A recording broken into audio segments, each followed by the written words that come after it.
So next we have Dr. SREEDHAR, senior oculoplastic surgeon from Little Flower Hospital, Angamari. Dr. Annie will be speaking about navigating the challenge of CSF leak in surgical management of optic nerve glioma in a child. Over to you, madam. So this was my most challenging case I had last year.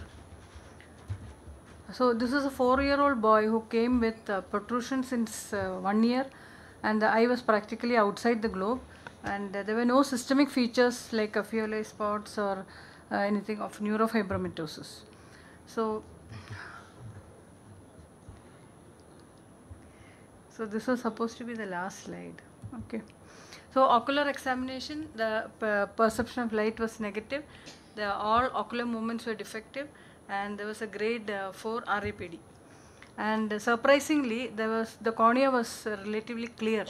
Maybe because of the long-standing proptosis, and the lids were stretched and they were covering most of the cornea. The cornea was clear. And MRI showed a large mass fusiform lesion which was extending into the apex of the orbit, and the optic nerve was not seen separately. There was no calcification or tram tracking as seen in a meningioma. An axial view showed an extension of 7 millimeters into the intracanalicular portion. So we brought our heads together, and the plan of treatment was do a lateral orbitotomy and excise the mass alone, that is the mass which is optic nerve glioma. So excise the mass of the optic nerve behind the globe, so and preserve the globe like that. So the globe would not go into thysis bulbi because the vessels are coming, the muscles are left intact, and the anterior ciliary vessels will bring the blood supply to the globe. Only the optic nerve is cut from the anterior to the posterior end. So even if you do that, there is no thysis bulbi. So the plan B was, if I could not reach the tumor, plan B was enucleation and then excise the tumor and then put in an implant. If the globe was there, there was no need of implant.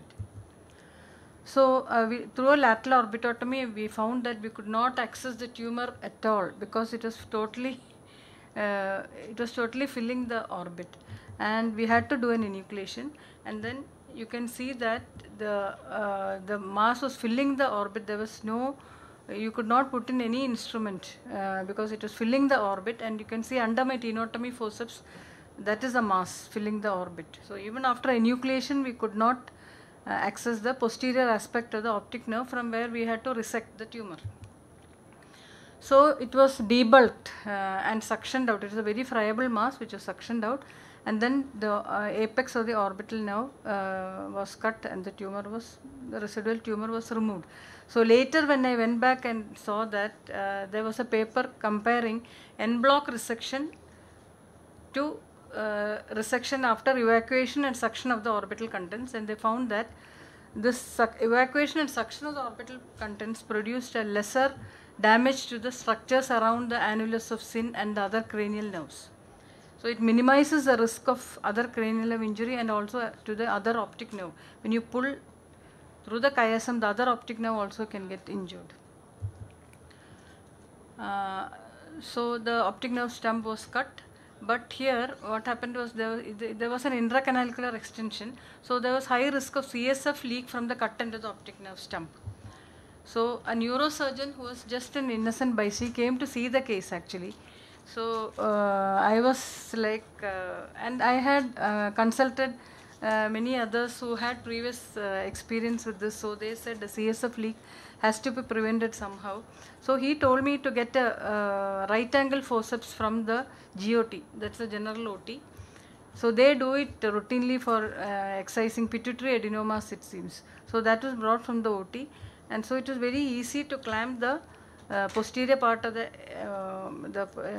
part of the optic nerve near the optical apex anterior to the annulus of Sinn, and then non-absorbable sutures were passed under the forceps, and as the forceps were removed, the sutures were tightened so that there is no chance of leak, CSF leak, and an implant was also placed in the orbit. And as a precautionary measure, we gave tab acetazolamide for 3 days. But to our happiness and relief, there was no CSF leak post-operatively. and the biopsy came as pilocytic astrocytoma of the optic nerve. So optic pathway gliomas can be seen in 20% of CNS. That was a slide I wanted to show earlier. Optic pathway gliomas are seen in 20% of CNS tumors, and of these 20% are optic nerve gliomas. And they can be either sporadic or they can be associated with neurofibroma 1. Sporadic optic, as in our case, it was a sporadic optic pathway glioma. It's usually unilateral and there is more risk of visual loss. Whereas in neurofibroma associated one, there is lesser amount of visual loss and it can be bilateral or unilateral.